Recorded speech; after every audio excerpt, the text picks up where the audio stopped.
I do not have any babies with me. I mean, Sims is over there on the other side of the studio, but other than that, look, his Giants beat my Commanders last week. Got to take a shot. Here's two things on national TV on Christmas. I want to say one thing I think and one thing I know. I know Die Hard is a Christmas movie, and I want to make sure everyone understands that. I think the Buccaneers will win tonight, although I'm nervous we're all going to take them, and that is always the kiss of death.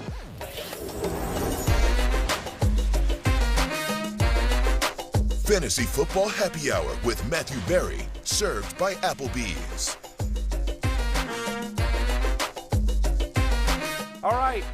Look, it was almost a kiss of death. We did all take the Buccaneers, and the Buccaneers ended up prevailing. But more importantly, once again, I ignited a Twitter firestorm about whether or not Die Hard is or is not a Christmas movie. It is a war that has been waged ever since the movie came out. It will continue to be, but I cast my lot, as I have many, many times over the years. Die Hard is most definitively a Christmas movie. Jay Croucher, I am Matthew Berry. It's noon. It's noon on a Monday on Peacock, but of course it's 5 o'clock somewhere. It is.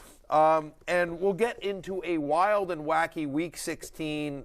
Many fantasy stars showed up. Many more did not as well. But very quickly, where do you, connoisseur of movies, ruiner of endings, land on whether Die Hard is or is not a Christmas movie? I think it's pretty clearly a Christmas movie. I don't think that is close. They make Die Hard a -14 favorite to be a Christmas movie. But my one controversial take is I think the sequel is better than the original. I think Die Hard 2, Die Harder is actually a better film. Very Christmassy as well in the snow.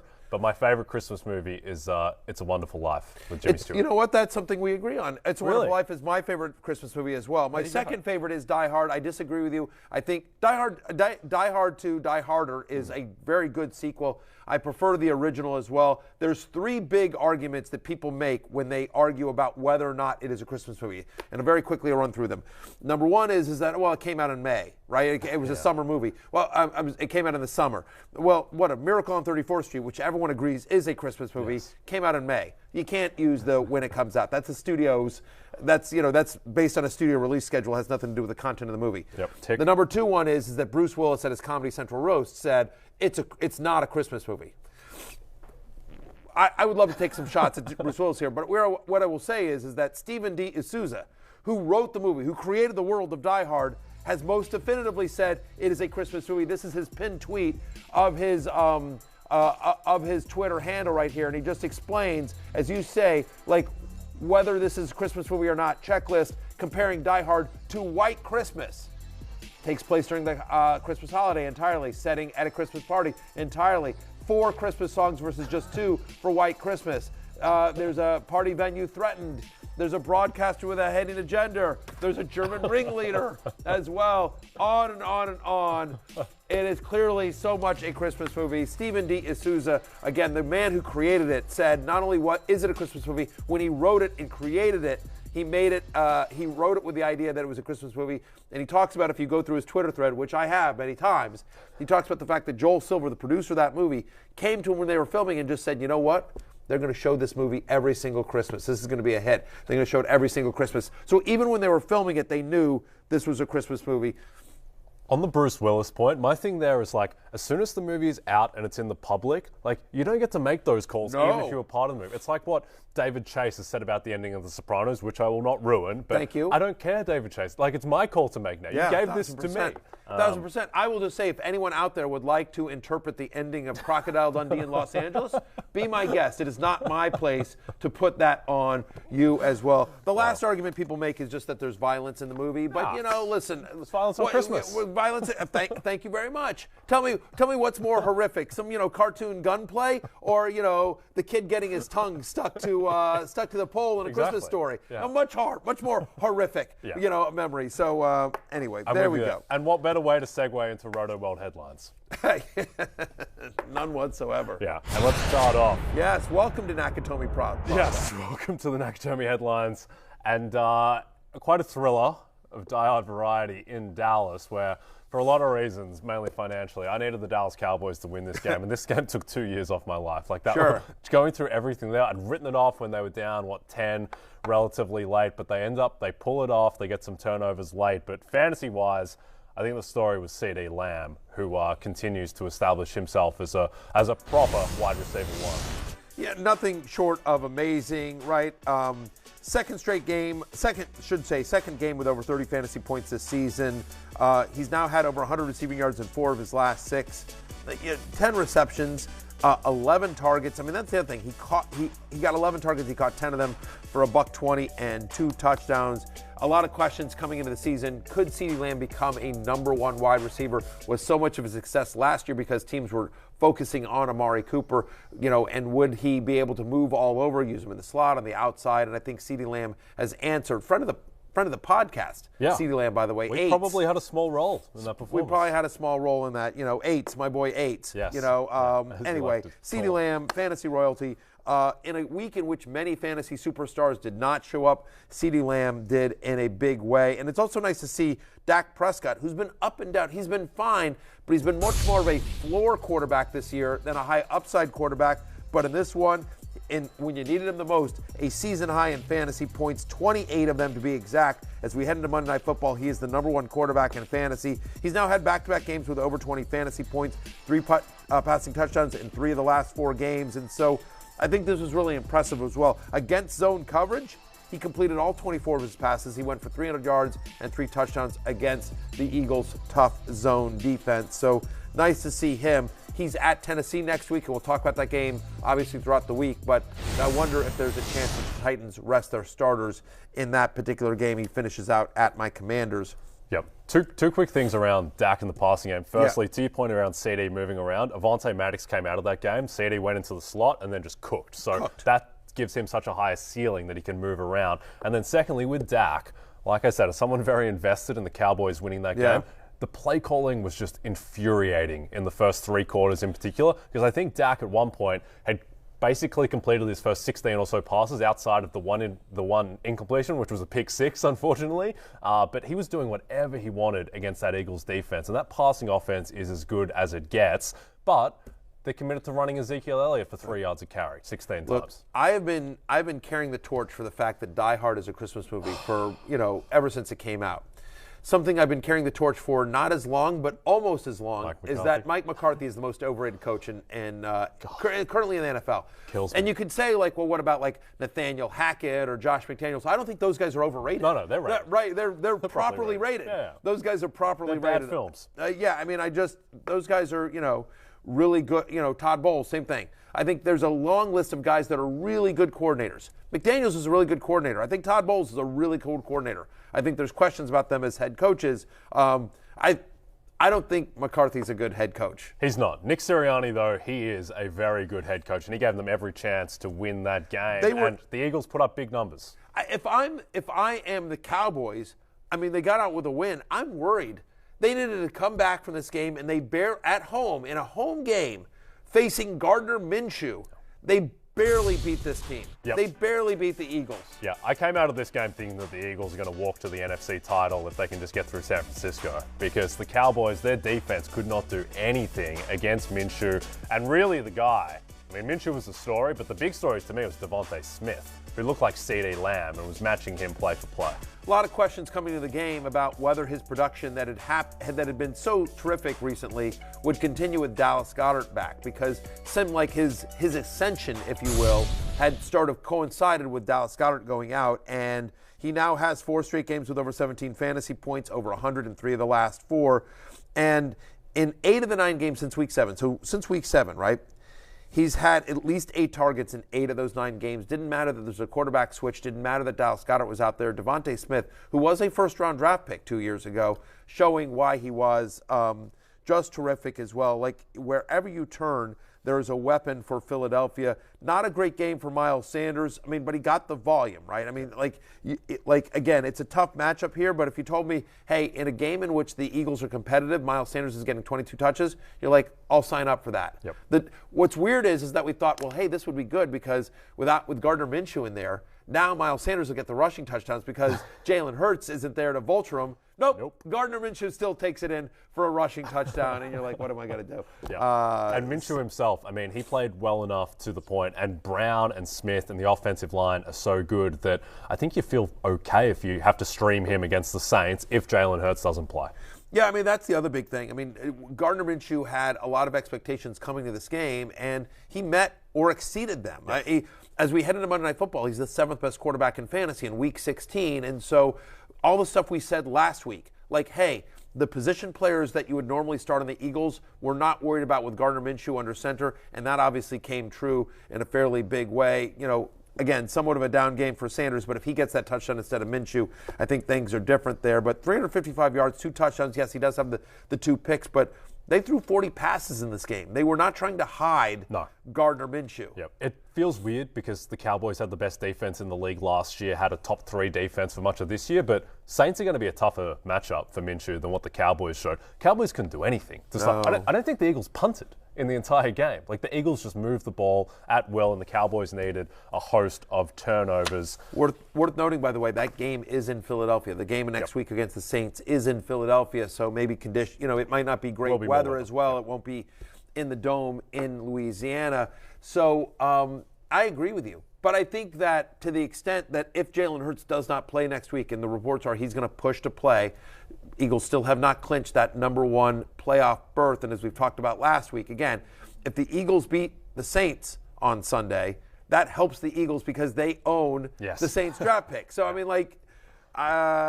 so we'll see if Hurts plays. We'll talk about that all week long. But I think the important thing here is that, again, no significant drop-off in terms of the production of the ancillary guys from Jalen Hurts to Gardner Minshew. Lane Johnson, by the way, news coming out just before we went on air, he's going to miss some time. He's banged up and hurt.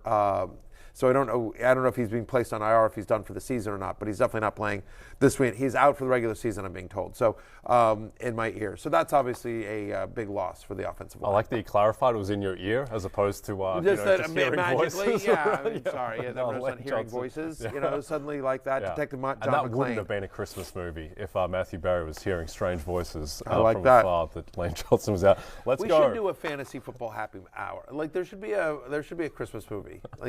Some sort of I have to think of it. There's some sort of miracle. Me as the Grinch, obviously, so spoiled. Obviously, Die use the Grinch. You'll wear green paint, right? Yeah, all right, green good. guy. Perfect. One of my favorite colors as a New York Jets fan. Let's talk about the other New York team, the Giants. They lose in heartbreaking fashion to the Vikings, though I feel better about the Giants coming out of that game, actually, just with how well they played. But the Vikings continue their insane record in one-score games. You better beat them by 30, otherwise you're not going to beat them at all. But fantasy-wise, the story was TJ Hawkinson. We've been waiting for this, and he broke out in a big way.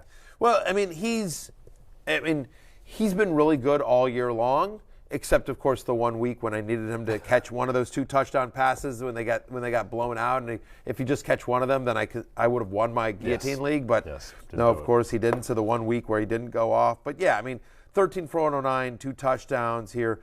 He's the only tight end in a league that has Mark Andrews and Travis Kelce and George Kittle and so on and so forth. He's the only tight end this season with multiple games of over 100 yards and 2 touchdowns, 16 targets against the Giants. Felt like that was just an area of the field that Kirk Cousins, could target as well. Since he's been traded to Minnesota, he's averaging over 9 targets a game. And I don't know that there's much to say about Hawkinson other than if you had him, thank you, TJ Hawkinson. And if you faced him, damn it, TJ Hawkinson. I had both scenarios to me yesterday. I faced him in a couple leagues, which was very annoying, and I had him in a couple leagues where he helped me out in a big way. Suffice it to say, the leagues in which I'm still alive in one of the leagues in which I faced Hawkinson because, but other than that, It is what it is. It is what it is. It's great, and I think that I wonder if there's an. I don't think I'm there yet. But there's an argument to be made for next year that he's tight end number 2 after Kelce. Yeah. Let's see what happens with Mark Andrews. Andrews has been bad for basically for a long time here. Obviously, we don't know what's going to happen with Lamar Jackson. We expect him back in Baltimore, but he is a free agent after this year. We'll see, but there's an argument to be made, especially given if you think about the comp after Justin Jefferson, it's like Adam Thielen, who's kind of on his last legs here, and KJ Osborne, who's had moments but hasn't been consistent. Look, if they keep Brock Purdy the starter, George Kittle might have to be in that conversation, given he balls out whenever he plays. We'll talk about that. We'll talk about that coming up. But regardless, whatever. Just a super impressive performance by T.J. Hawkinson. What's weird in this game was that for as well as the Vikings looked, they put up 27 points. And Justin Jefferson was Justin Jefferson, whatever. Dalvin Cook, not great. No, he wasn't. It's been a weird season for Dalvin Cook because he's still producing. And look, he was 14 for 64, 4.6 yards per carry. That's fine. I think the key with this game is that I think both coaches were very smart with their approach in that, look, you expect that the Giants are going to establish Saquon Barkley, while the Minnesota run defense is fine and the pass defense is atrocious. And so Dable threw the ball with Daniel Jones twice as much as he ran it. So I think that colored a lot of the game. And I think on the other side as well, the Giants' pass defense is no good. And so the Vikings were just throwing. So I think you probably just chalk it up to that. Wouldn't be too concerned about that. No, I mean, listen, he got 17 touches in this game. He got over 70 total yards. So, I mean, like, it was whatever. It's fine. But you just, in a game in which they moved the ball pretty easily, I thought that was something. But, once again, like Kirk Cousins, we talked about him in the preseason, that this was going to be a pass-happy offense. He threw the ball 48 times in this game. 299 yards and 3 touchdowns for Kirk Cousins. Let's turn over to the Giants here. And, just like we all expected, heroes of Week 16, Isaiah Hodgins and Richie James. I actually played Richie James in DFS this week. Hodgins was the better play. 11 targets. You know what Hodgins has now scored in 3 of his last 4 games? 8 for 89 and a touchdown. It's strange to think Isaiah Hodgins has become a thing. Daniel Jones is fine. He's a decent quarterback. There's not that much difference between Daniel Jones and, I think he's been better than Derek Carr this year, for instance. Derek Carr also has just become the go-to when you're talking about average quarterback in the NFL. He's lost that mantle now. Maybe Daniel Jones is the new poster boy for Kirk kind of Cousins, uninspiring confidence. Kirk Cousins used to be sort of the poster boy for then that. Kirk Cousins got a little too good. Yeah, but exactly. Now I don't think there's much difference between Daniel Jones and Kirk Cousins. And so, look, I think receiver-wise, Darius Slayton's still the guy that you feel best about in New York. And look, it's not so fantasy relevant, but I think Saquon Barkley's healthy again. I don't know what happened in that month period where he wasn't doing anything, but he's got his burst back. He looked like Saquon Barkley again, has the 4th and 2 run, shows the explosion. And then they tie the game up with the 2-point after this. But he goes 14 for 84 and a touchdown, and then also gets the 8 receptions. One of the best values in fantasy football, coming up big when you needed it the most. And so just been an incredibly good comeback year for Saquon Barkley. He's probably, I would assume he's the betting favorite for comeback player of the year. Betting favorite. He should be. His game. He should be, especially given the fact that the Giants now only need to win one of their next 2 games to clinch a playoff spot. They're home to the Colts next week. Indy obviously playing tonight, so the Colts will be traveling on a short week to face New York in New York, or New Jersey, if as it were. But Daniel Jones continues to be a viable streamer. He's a top 10 fantasy quarterback heading into Monday Night Football. He was on the love list. And all these sort of guys, Isaiah Hodgins, Richie James. Richie James has at least 13 fantasy points in 4 of the past 6. Right? Isaiah Hodgins has scored in 3 of the past 4. Darius Slayton has at least 60 receiving yards in 6 of his past 8 games. Like all of a sudden. Giants' offense is good. Yeah. It's good. People think that they're like a plucky defense that ekes out. No, the offense is legitimately pretty good. The defense is not good at all. And again, he won't win the award, but if Brian Daboll did win the award, I wouldn't have any issue with it at all. No, the job he's done with the Giants this year has been nothing short of phenomenal. He should be top 3. Let's go to Buffalo-Chicago, which was just a really weird game. Have to? It was very strange. Why is Josh Allen doing this? Why is he throwing these picks? I don't know. They were very strange. I don't know. It was bad. But the good news is that Devin Singletary, who has been... Look, Devin Singletary he shouldn't have been getting dropped anywhere, but he wasn't performing, and now he breaks out with 106 yards and a touchdown on the ground. Yeah, you know what? I mean, and it's not even the massive usage. So Devin Singletary got 12 carries in this game. James Cook got 11. Nyheim Hines gets 1. Allen had 6 on his own. But it's weird. Their run game has been... I mean, they just ran all over the Bears, and I have to go back and watch this game. But the sense that I get, honestly, is that the Bears were like, okay, fine, we'll give up yardage on the ground. We're not going to let Josh Allen beat us with a big arm, and that's exactly what happened. They just got these huge chunk plays. James Cook had a 27-yard run. Devin Singletary a 33-yard run as well, and so obviously Cook cashed his in for a touchdown. They look good. 12 for 106, 11 for 99 for James Cook. They both each get a rushing touchdown. Josh Allen also runs one into the end zone as well. But it was a Christmas miracle. Gabe Davis scored a touchdown. Gabe Davis did score a touchdown, but Stephon Diggs did not, and he goes 2 for 26. Stephon Diggs, look, universal top 5 wide receiver in the NFL. It's been a quiet stretch for him as the weather's gotten colder.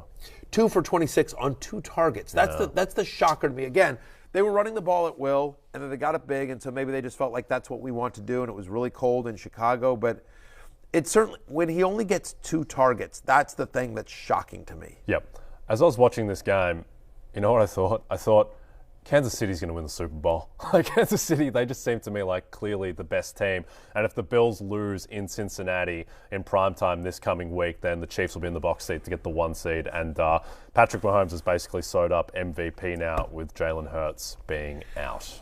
I felt like last year, this is more of a football discussion than a fantasy one, but I just felt like last year we thought, like, you know, the Bills are really good, but they're knocking on the door. They need to tweak 1 or 2 things just to, like, take that next step. Yep. And it doesn't feel like they've had. In fact, I would argue that this Bills team has slightly regressed from last year. I just think the weird thing is that last year you were thinking, all right, Josh Allen, he's done everything he possibly can. He needs help. This year it's more like, well, everything around him is great. Can he stop throwing these mind-numbing interceptions? Can he stop fumbling the ball? Like, Allen has been the problem. And look, Allen's still, he's an elite quarterback. He's a top 5 quarterback in the NFL, no questions asked. But he is not playing at the level that Mahomes is playing at right now, or even particularly close. So we'll see what happens there. It's still probably going to be these. He throws 2 picks. He puts the ball on the ground once. Now, they ended up recovering that. But still, like, 3 potential turnovers against a pretty bad defense. Again, right, the game was in Chicago and it's cold. I get that, but you're Josh Allen. You guys are Buffalo. Yep. Like, it's not like, you know, you're some dome team, you know, that you're like all of a sudden like, oh, it's cold or whatever. You're the, you know, some warm weather team. Like, exactly. You guys are the Bills. Difficult game for Allen. Also a difficult game for Justin Fields, who basically did nothing, which was a shame for me and other people who have been counting on Justin Fields in their fantasy team all year long. Didn't give us the playoff performance we were hoping for. He does throw for a touchdown, but just 119 passing yards, and more to the point, just 11 yards rushing. Yeah, he in the postgame, he was having trouble putting weight on one of his feet, and he also re-injured the non-throwing shoulder. So you wonder, like, was he just like, did he just get banged up and he tried to gut it through in the game? But maybe that was one of the issues where he wasn't 100%, and obviously Buffalo was, you know, figured out, hey, we need to stop this. Worth noting though, if Justin Fields is healthy for next week, he's at Detroit, who he absolutely crushed the last time he faced them. So if you survived it and he's back in next week, I think you're doing it. But just bad day at the office for Justin Fields. Again, I think he was probably more hurt than he let on.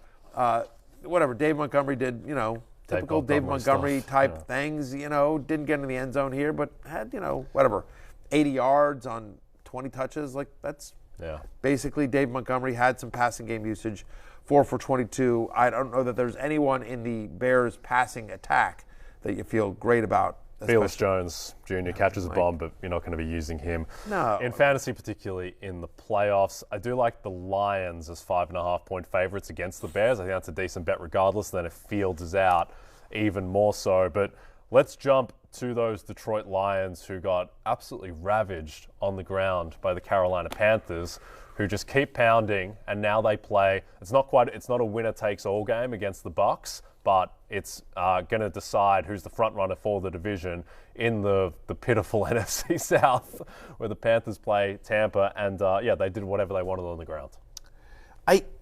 This was in a weekend of very surprising things. This was one of the most shocking results I've ever seen. 7.4 yards per carry, and they ran the ball 43 times against the Detroit run D that have been pretty good lately. They were a top 5 run defense coming into this game over the last month. Top 5. Like, they've been good for about 2 months against the run.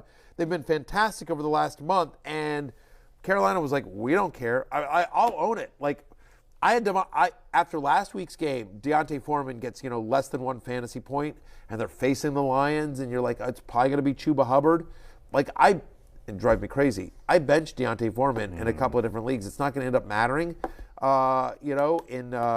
I'm going to end up winning in 2 of them, and the one that had I started him in, I'm going to lose. It wouldn't have mattered. I just would have made it closer. But, you know, so it's like one of those. You like that. That's always, I do. I always like that. I'd much rather be like, I notice it. I'm like, you know what? It doesn't matter what combination I would have come up with. Yes. The other person had just a better team. That it was their day. And that's the case of the person that I lost to that in the league that I benched Foreman. But Deontay Foreman looked great. Chuba Hubbard, like you knew right from the get-go. Like the very first play, I think Chuba Hubbard broke off like a 30-yard run. And then like another 20-something run, you're like, what?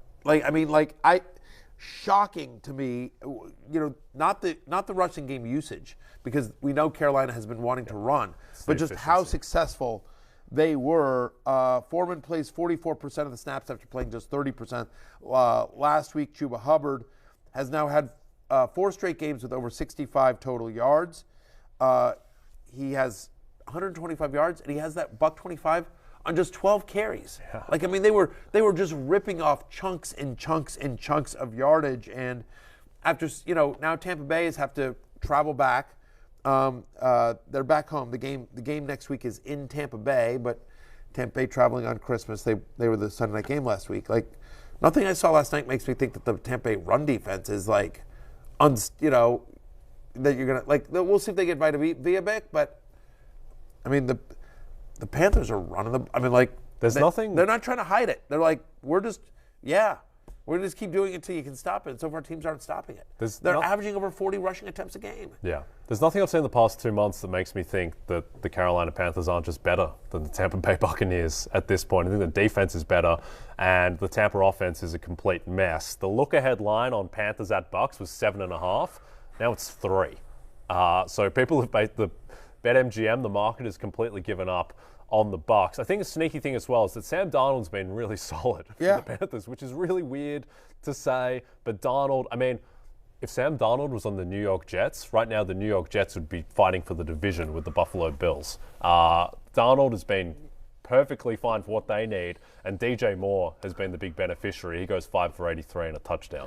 Yeah, it was looking dicey there early because they were just crushing them, and DJ Moore wasn't getting any looks, but it finally gets going. To your point, gets the 7 targets, 5 for 83 and a score, as you just mentioned here. But yeah, Foreman with 21 for 165, Hubbard 12 for 125. And by the way, could have been even more because Sam Darnold gets a rushing touchdown. That easily could have gone to one of those two guys, to Hubbard, or Foreman could have been an even bigger game here. It's really interesting. Like, both running backs are viable against Tampa Bay as sort of flex plays, and DJ Moore, back to his fantasy relevance with Sam Darnold as his quarterback. It's shocking. It would be shocking to me. By the way, if there's something that's kind of amazing that if the Carolina Panthers made the playoffs, they fire the coach, they trade Christian McCaffrey, they trade Robbie Anderson, they appear to be right. They release Baker Mayfield, and then they still make. I'll tell you what, Steve Wilks. If they make the playoffs, Steve Wilks has to be in the Coach of the Year running, and what he's done since he's taken over it's unbelievable. I'll tell you what, Cowboys at Panthers, wild card round is going to be sick. It's going to be fun. It's going to be a fun game of football. Let's talk about Jared Goff, who still might have something to say in the playoff race. Now, the concern about Detroit on the road in the cold is always Jared Goff on the road in the cold, but he wasn't the problem at all. He put up his best road game of the season. He goes 355 and 3 touchdowns. The 3 touchdowns all going to Shane Zylstra. Okay. So, to me, that's the biggest storyline, is that Jared Goff was good on the road. As we enter Monday Night Football, he's the second best quarterback in fantasy football. 25.7 fantasy points. You mentioned the 3 touchdowns. He also threw in 3 runs for 15 yards, which you don't often see. Look good, Jared. Look good. He's now had over 300 yards passing in 3 of the past 4 games. It was more points in this road game than his previous 2 road games combined, which is good. They're home to Chicago next week. So in a dome. We like Jared Goff next week. He could be a top 5 quarterback option next week, honestly. And so it is sort of crazy, though. In a game in which Jared Goff is good, they throw 42 times, he throws for 355, and he throws 3 touchdown passes, and not a one of them goes to Amon-Ra St. Brown, DeAndre Swift, Jamal Williams, DJ Shark, not even Josh Reynolds or Jameson Williams. They all go to Shane Zylstra. Do you know anyone who started him? Shane Zylstra had 5 receptions in this game, right? 3 of which goes for touchdowns. Coming into the game, he had 5 receptions on the year. On the year. Shane Zylstra had more fantasy points in Week 16 than Travis Kelce and Mark Andrews combined. Shane Zylstra. sitting on everyone's waiver wire. That's why we play the game. That is why we play the game. This is the life we've chosen, Jake Croucher. It really makes you always upset, doesn't it, when these guys like Shane Zylstra, who's the Raheem Blackshear as well, when those guys get in the end zone. Touchdowns. Touchdowns are so hard to come by. And another touchdown for Blackshear, by the way, your boy. That guy drives me crazy. That guy drives me crazy. 3 carries for 3 yards and a touchdown for Raheem Blackshear. Yeah. We couldn't have given that to Foreman or Hubbard, I literally had to start Sam Darnold in a 2-quarterback league. And in my Scott Fishbowl, for people that are familiar with that, I'm still alive in the playoffs. I'm down to the final 500. They cut it down. It's a tournament that starts with 3,000, and so I'm now I'm up to the top 300, and so I don't know. I need some stuff to go right for me tonight to move on because they only take the top 30. It goes from 500 to 30. Yeah. So we'll see. But anyway. Shout out to my friend Scott Fish and the Scott Fish Bowl. Well, Raheem Blackshear makes you mad. Tua Tagovailoa makes me mad because somehow... Because you had to watch that game? I had to watch that game. I had over 49.5. Ooh. Somehow it didn't go over despite 20 points being scored in the first quarter. Mainly doesn't go over because Tua Tagovailoa has a new obsession with throwing mind-numbing interceptions. He has 3 of them. The last one was particularly painful. And the Dolphins' offense, look, Jalen Waddle, Tyreek Hill, they go off. Raheem Mostert, who has 33 yards on the first 2 carries of the game, he is unsighted after that. And I don't really know what to do with this Dolphins team now, particularly with the backfield, given that there was a split between This was Wilson a bad and loss. This was a bad loss. Loss. Any way you shake it, this is a game they needed to win. This is the game they could have won. They could have won. And Tua was bad. He was dreadful. Right? That guy's a guy that was a top 5 overall pick. He's supposed to be your franchise. You gave him an offensive line. You gave him as many offensive weapons as any quarterback in the NFL has. And Waddle and Tyreek Hill and Gesicki's fine. A good run game and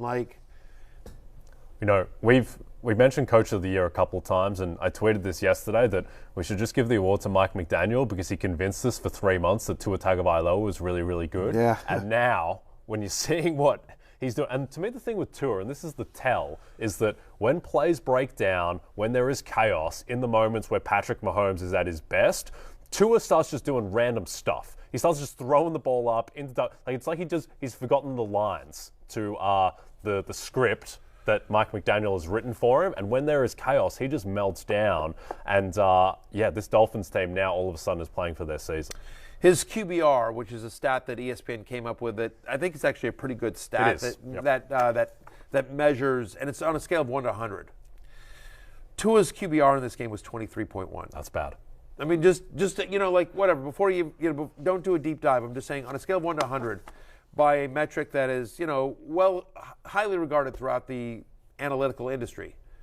23 on a scale of 1 to 100. In a game in which they were at home, in a game in which they needed to win, in a game in which they were playing a Packers defense that's fine, but not the 86 Bears. And also, to his stats, he had 310 yards. A lot of that was just on a basic throw that Jalen Waddle took 84 yards to the house. So. He had a big play to Tyreek Hill, but also he made just some mind-numbing throws. The big play to Tyreek Hill should have been a walk-in touchdown, and he underthrew it. So Tyreek had to come back to it, and then they had to run it in, so you don't get that touchdown either. I posted this on my Instagram. I don't know if you saw it, but did you see Jair Alexander and his post-game press conference talk about his interception? Yes. And I'm not doing it justice. Go to my Instagram, and other people had it as well if you want to see it. But in essence, he was just he's like, yeah, they're asking about the interception. He's talking about Tyreek Hill. He's just like, yeah, I'm guarding this guy, and he's just he's fast. Oh snap, he's fast. I got to back up. And then Tua's thrown. I'm like, wow, he's really going to overthrow him? Okay. And I just backed up, and it fell in my hand. Anyway, Alexander's a national treasure. It's great, but it is Alexander's basically saying I didn't make a great play. Tua just threw it to me. It was just there. All right, let's race through these last couple points. Packers, I think the story there is Christian Watson gets hurt with his hip. We'll see what happens there. Outside of that, Aaron Rodgers continues to look better. He did look better. He spread it around, obviously, to not just Watson, but Romeo Doubs gets 6 targets. Alan Lazard, 5 for 61 and 11 targets. Mercedes Lewis will not. Whatever. Death taxes and Mercedes Lewis is still. This is true. I looked this up. He played during the Civil War era. That's good. As a young man, I watched Mercedes Lewis play, and he's still out there. Anyway, God bless Mercedes Lewis. Happy with that. Aaron Jones' usage to me is the biggest concern here. Clearly not, he's been on the injury report every week since week 10. He's clearly not 100% healthy. He had a knee injury on coming into week 16. That was what he was listed with on the injury report. There was a 13-minute stretch in the third quarter where he did not play a snap. Yeah. He's not right. I mean, he's had under 40 rushing yards in 4 of the last 5 games, playing under 40% of snaps in 2 of the last 3. The one game where he played more was when A.J. Dillon left with a concussion last week. We thought maybe he was out of the woods, but he just wasn't. We saw, we saw some, Patrick Taylor in this game as well. Like, it's not great. Not great. Free Aaron Jones. Yep. Free Aaron Jones from the injury report. Once again, anyway, Aaron Jones, I love Aaron Jones. He's one of my favorite players in the NFL, and he's just out here killing people. Yeah. It's not his fault. He's trying to gut it out for the Packers, but he's just clearly not healthy. Yeah, not great for Aaron Jones. Speaking of not great, let's spend about 18 seconds on this game Sunday night. Bucs-Cardinals, not really much to say about a pretty insipid game of football, unfortunately. James Conner, he did his job. Outside of that, nothing much here. No, there wasn't. I mean, they were just, Brady was bad, and in a defense. I said on Football Night in America. So I had 2 things. I had the Barry Boost. Barry Boost hit. Yeah. You're welcome. For everyone that tailed me on BetMGM, the Barry Boost, which were odds boosted, the parlay absolutely crushed. So you're welcome, making people money there. Football Night in America. Here were my 2 bets that I put. You want ready for this? Yeah. I said Tom Brady over 1.5 passing touchdowns, and I made a reference to the fact that clearly the odds from BetMGM clearly favored. It was minus 190, dude. Yeah. Minus 190. He did not get there. He couldn't do it. Minus 190, and they wanted me to talk about Brady, and so whatever. I took it, even though it was minus 190, and it didn't hit. No. And then I also said, well, DeAndre Hopkins. DeAndre Hopkins had double-digit targets coming into this game, in 6 of the last 7 games, and so he's had at least 7 receptions, and I want to say 7 of 9 games. He had double-digit targets again. He had 10 targets in this game. They would be a negative game script. He got 1 pass. 4 yards. 5.5. At least he got 4 yards on the pass, though. 5.5 was the total, and I took the over there, and I was wrong. I mean, he had 10 targets. You're telling me DeAndre Hopkins? I don't care who's throwing the ball. DeAndre Hopkins is getting 10 targets. I think he's coming down with 6 of those. Yeah. All right. And he came down with 1 of them. Why are you wallowing in that? The Human Torch. The Human Torch was the thing. 10 for 98 yards. We'll talk more about these players as we head into next week and at Atlanta. Trace McSorley had some moments. All right, on that point, it's time to go to break. When we come back, Weekend Warriors. Trying to be nice. I don't think Trace McSorley is on that part of the rundown. We'll see.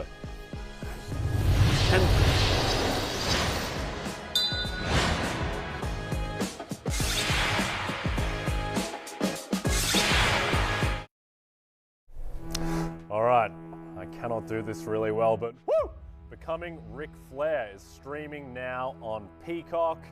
Check it out. And here is Rick talking about Derrick Henry being his favorite player, as Derrick Henry is for many. He just reached out to me and said, "You want to come talk to Pat?" I said, "Hell yeah!" So, like I said, I usually have to have a favorite player on the team, and my favorite player in the NFL right now is Derrick Henry. I hated him at Alabama. I love him here. Anybody but Alabama. So. That is a common theme. Anybody but Alabama. You hear that. That was the voice of Ric Flair from Becoming Ric Flair, the Peacock documentary that is streaming now. So check it out on Peacock. That was the voice of Rick that you heard right there. So Derrick Henry, he was awesome. Not as awesome as it looked like he was going to be, though, against the Houston Texans run defense. His first game in 5 where he didn't run for over 200 yards and 2 touchdowns. He had over 100. He had a touchdown, but they slowed him down. There were signs of life from Malik Willis as well. Tennessee, Tennessee was running Derrick Henry. Here's what's interesting, though. Because of the results of this game against the Houston Texans and because the Jaguars beat the Jets, Week 18, Titans-Jags for the AFC South title. It'll be interesting to note whether or not Derrick Henry plays this week Jay Croucher. We'll talk about this throughout the week as we get closer, but again, with nothing to play for, the Titans have done this before when they've had a Week 17 game, or actually it was a Week 16 and a 17-game season. With the game before, in a game that didn't matter for playoff implications, they've just rested him. Yep. Again, because he's such a key part of their offense. I could see Mike Vrabel doing that again. I need Derrick Henry in Week 18 against the Jags, because if I beat the Jags in Week 18, I'm going to the playoffs. It does not matter what happens to Tennessee in Week 17. I would be surprised if he played, and if he does play, he's not getting 15, 20 carries. Like Hassan Haskins, he's going to be a big waiver wire pickup this week. We'll talk about him tomorrow very quickly. We were talking so much about Trace McSorley, and why wouldn't we, in the last segment, that we ran out of time. And so I just want to quickly mention, as long as we're talking about bruising running backs like Derrick Henry, let's talk about Uncle Lenny. Playoff Lenny, at least fantasy playoff Lenny, became a thing yesterday. 29 touches. He had 162 total yards, his most since week 4 of 2019. Two things. In a passing game that couldn't get going for Tom Brady, the dump off to Leonard Fournette was the one thing that helped them sort of move the ball. And just such as it was, the offense moved better with Fournette out there versus Rachaad White. Rachaad White gets the touchdown at the end that cashes it in, but just a monster game for Fournette. And as you look at their upcoming schedule, home to Carolina and then at Atlanta, 2 games they need to win to clinch this division title, to stay ahead. My expectation here is that they're going to continue to lean on Leonard Fournette. He outsnapped Rachaad White 49-29 in this one. Yep. 2 pieces of significant news that have happened in the past few minutes. One, looks like the Broncos just fired Nathaniel Hackett, which is unfortunate, but perhaps not surprising after yesterday's result. Not surprising at all. Listen, I sometimes you'll see people like, I'm not one of these people. Whatever you think of Nathaniel Hackett and the job that he's done in Denver, and I will say that based on the play that we've seen out of Russell Wilson, I think he had his work cut out for him. They've also suffered some real injuries. There's definitely been some boneheaded plays, but whatever. Man lost his job. It means, his kids likely have to move. It means the assistants, everyone that's on the staff that Nathaniel Hackett brought in, they're likely to lose their jobs, if not now, at least in the offseason as well. So whatever. Anytime somebody gets fired, that sucks. Having said that, I don't think it's a big surprise given the performance, and they're stuck with Russell Wilson. Yeah. They got $165 million guaranteed to Russell Wilson. We'll talk about that coming up a little bit later. But so no word yet on who the interim coach is. Yep. In Denver? No, no we don't, word I don't think yet. we know yet. But sources are. But the other, let's talk about a positive piece of news that just broke. Just got an alert here on the Fantasy Life app. They do mention. By the way, I'm seeing that Tom Pelissero is the one who reported from NFL Network, one who reported the Broncos have fired Nathaniel Hackett. But Brian Costello, who covers the Jets and does a really good job for Costello, I think the New York Post, I want to say. But anyway, the important thing is that Mike White has been cleared. Just took 11 doctors, but they did it. Yeah. I mean, this is Mike White. I'm reading this as a tweet from Brian Costello on Twitter. Jets quarterback Mike White was cleared by the doctors today and will start on Sunday in Seattle, according to a source. Once again, that is Brian Costello, who is the New York Post beat writer for the Jets. Does a good job there at Brian Cos. Very good news if you have Garrett Wilson on your fantasy team. Right, and you like this matchup with Seattle as well. Like, this will be good. This is good for the entire offense, for Bam Knight, for everyone. Again, they've had 10 days now to prepare for the Seahawks. Mike White back under center. If he was dropped in your league, we'll talk about him tomorrow, but chances are if he was dropped in your league and you need a streamer for next week, how about some Mike White? All right, let's get to Weekend Warriors. Headlined by a guy. Speaking of Warriors, WWE, thing, fight, I thought you were going to segue to Brock Purdy being at the Warriors game yesterday, but that's okay. We're on different wavelengths. Did the cheerleaders say hi to him, or did they still bypass him to go to Garoppolo? I think they thought he was the owner's son. Fair enough. Yeah, Brock Fair Purdy. enough. This is a very boyish looks, but he has lit a fire on George Kittle apparently, and George Kittle goes 120 yards, 2 touchdowns, and I think the thing is as well is that these aren't. We thought that Purdy would just be dump offs to Debo and Kittle and McCaffrey, and then they would get the yards. Brock Purdy's making real throws out here, and hits George Kittle on the bomb. This is what we more expected. Yeah. Just a little dump off that Kittle takes to the house, but I think this is sustainable. Yeah, I mean, look, yes and no. I think, for me, and I'll be honest, look, he's a tight end. I think I had him ranked 3 coming into the week. So, I mean, you were still starting him and everything like that. But I think to expect the same kind of game, like he had this monster game against Seattle, right? That's 2 weeks ago against Seattle where he had the 2-touchdown game. He had 4 targets. Yeah. Like, I mean, he had 4 receptions on 4 targets. Now, 2 of them, he wound up like just running through the defense and they failed to tackle, and he had this monster game. But on this one, I think what's impressive is 8 targets, 6 for 120 and two touchdowns, a 38% target share for George Kittle in this one, Jay.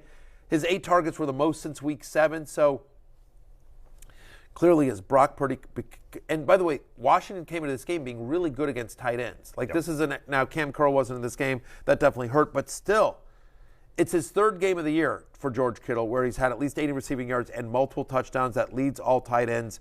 Back-to-back games with 25 or more fantasy points and 2 touchdowns.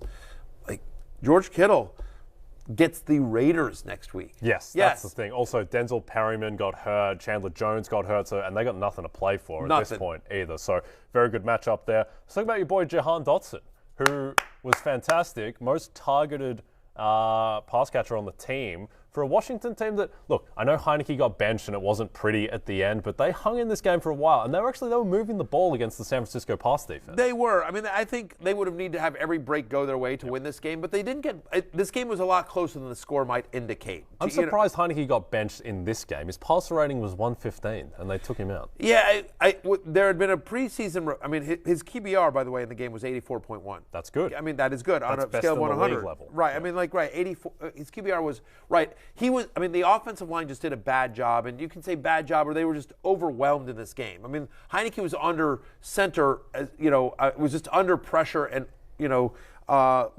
often in this game. But there was a report that came out before the game from Jay Glazer, our friend Jay Glazer over at Fox, and Jay said basically like that if Heineke struggles, they want to get a look at Carson Wentz, and that's what they did. And the fact is that Carson Wentz is he's a better quarterback. He is. He does. He just is. He has more physical tools than Taylor Heineke could ever dream of. He's just got a bigger arm. He's more accurate. Having said that, they don't like Carson Wentz. Like just the team as a whole. Like again, they rallied around Taylor Heineke. They like Taylor Heineke. They just don't like Carson Wentz. That has been an issue that has followed Wentz throughout his career, from Philly to Indy, now to Washington. Is this like no one has ever questioned his physical skills. The questions that come out that you hear sort of leaking through the locker room is that he's not a great rah guy. He's just not a guy that, for whatever reason, I've never met Carson Wentz, so I can't speak to this at all. But for whatever reason, it just doesn't seem like he's the kind of guy that guys want to just, you know what, I'm going to run through a brick wall for you, QB. And it feels like that way with Heineke. It was a weird one to me, but they did end up going for that. Heineke finishes 13 for 18, 166, 2 touchdowns. Wentz comes in 12 for 16. He also had a touchdown. That touchdown was just an absolutely beautiful throw. Ron Rivera says he hasn't decided who is going to start this week at home against Cleveland, a pivotal game for the Commanders. They need to win this one to remain in the playoff hunt. They're currently in the playoffs because thankfully, everyone else lost, Detroit and Seattle lost. Everyone lost. The Giants lost as well. Commanders control their destiny. They win the next 2. They're in the playoffs. They definitely need to beat the Browns at home this week as well. So we'll find out who is the quarterback. If it is Carson Wentz, that might be slightly bad news for Terry McLaurin because McLaurin has really shined under Taylor Heineke and just a massive target share. But back to your point about Jahan Dotson, this is the last thing I'll say, and then we can move off this game. 6 for 76 and a touchdown, 3rd straight game with 6 or more targets and a touchdown. But here's what I will say. If nothing else for the Commanders season, they found themselves something in Jahan Dotson. Like he's just an all-out baller. That kid can just flat out play football. And look, he was a first-round pick, so you hope that he could. But there's a long list of first-round picks that have not panned out, both this year and in other years, including first-round wide receivers that Washington has taken in their career. So kid can just flat out play. And that's, for me, like, all right, we found ourselves something. Like him and McLaurin are, they're going to be really good for a long time. Particularly impressive against the San Francisco defense. Let's just hit one more name here. Let's talk Alvin Kamara, who got 22 touches against the Browns, who your Commanders are about to play, after he had 23 touches the week before. And now he's doing it on volume, the volume that we hoped he would get all year. And now he's looking like the fantasy superstar that we thought he would be 4 months ago. He finally scored a touchdown, too, by the way. This is only his 2nd game of the year with a touchdown. not involved in the passing game. This is a concern. It's his third straight game with 2 or fewer receptions. So to your point, he needs this volume because he's not involved in the passing game. They're at Philadelphia in a game the Eagles do need to win. So we'll see. But yes, it was a good sign. We thought Kamara would he was on the love list. We thought he'd have a good game against Cleveland, and he did. He's running back 7 heading into Monday Night Football. T. Higgins, Trenton Irwin, just like we all expected. Higgins had a big game. Trenton Irwin, I'm not ready to we'll talk about him more tomorrow in waivers, but the Bengals threw 52 pass attempts in that game. I mean, you just see it here. Your wide receiver leaders just on the screen, right? Trenton Irwin. Right. So CeeDee Lamb at the top, Justin Jefferson, okay, T. Higgins, Waddle, Kendrick Bourne at number 6 is insane. Isaiah Hodgins at 7, Dortch at 8. Jacoby Myers thinks that Hail Mary comes in at 9, 20.3. And right there at number 12, Trenton Irwin, 19.5 for Trenton Irwin. He's had his last 6 receptions, he scored 3 times. Unbelievable. All right, we're going to go to break. When we come back, weekend scaries. Just want to say the name Cam Akers as well. 3 touchdowns for Cam Akers. He was another weekend. Dude, Tyler Higbee had a team-high 39% target share. I think Nathaniel Hackett got fired because his owner had Higbee on his fantasy team. Why didn't you guard that guy? All right, weekend scaries. Let's start off with the Denver defense. That's why I'm wearing the Jokic jersey today, because Nikola Jokic played quarterback yesterday better than Russell Wilson did. And he wasn't even playing the sport of football. He's playing center for the Denver Nuggets. That's fair. I mean, I think how listless the Broncos defense is one of the reasons why Nathaniel Hackett was fired today as opposed to maybe at the end of the season. But, I think we want to use that as an excuse to pivot to Cam Akers and Tyler Higbee, who we talked about briefly in the last segment. We should have really talked about them more. Cam Akers now has 6 touchdowns over his last 4 games. It's a thing. Now, I mean, I will say this. I mean, so just ridiculous, right? I mean, 118 yards and 3 touchdowns. But look, he's played at least 73% of the snaps and 15 touches in 3 of his past 4 games. He was on the love list coming into the week, but I was sort of he's fine. I was unenthusiastic, but he does have a good matchup. He is getting work, but still, worth noting his last 2 opponents have both been bottom 5 in rushing yards, but he's getting the work and he looks more like Cam Akers every week. Explosive. Yep. All right. Are you buying Higbee at all?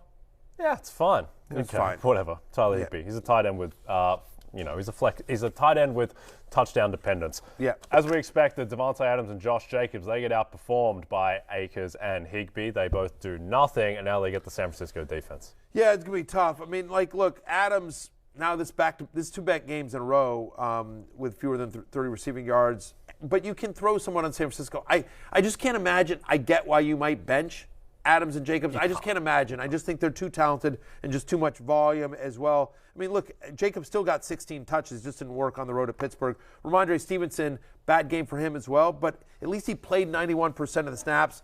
He handled 15 of the 18 running back touches. He should have a better game next week at home against Miami. And then finally, the last Sunday scary was Juju, or weekend scary, I should say, was Juju. Yeah. But guess what? He gets Denver next week. Last time he placed Denver, 9 for 74 and a touchdown on 11 targets. We'll see if whoever takes over for Nathaniel Hackett can stop Juju Smith-Schuster. Roller coaster. It's been a roller coaster year for Juju Smith-Schuster. Yep. Okay, we're going to go to break. When we come back, Monday Night Football, best props from BetMGM. We'll give you a reason to watch this game. And a preview as well.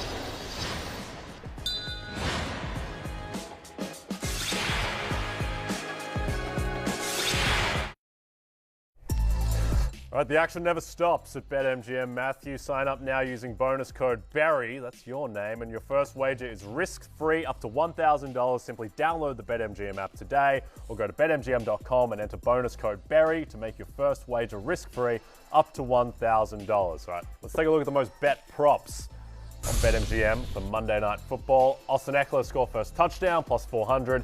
Anytime TD scorer Eckler, minus 200. And Paris Campbell under 38.5 receiving yards.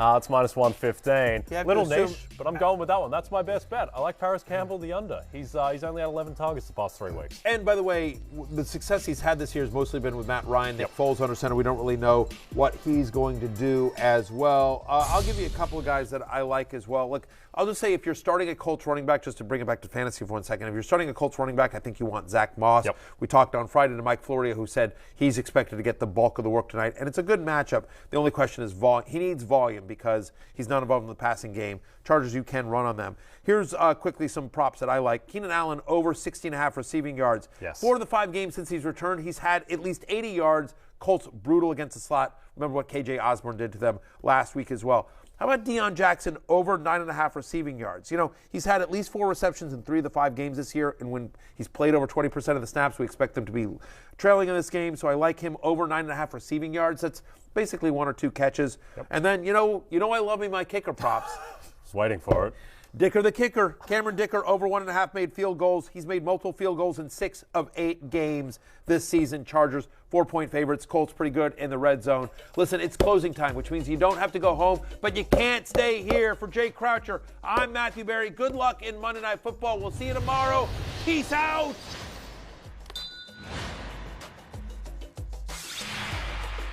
Hey, it's Matthew Berry from NBC Sports and RotoWorld.com.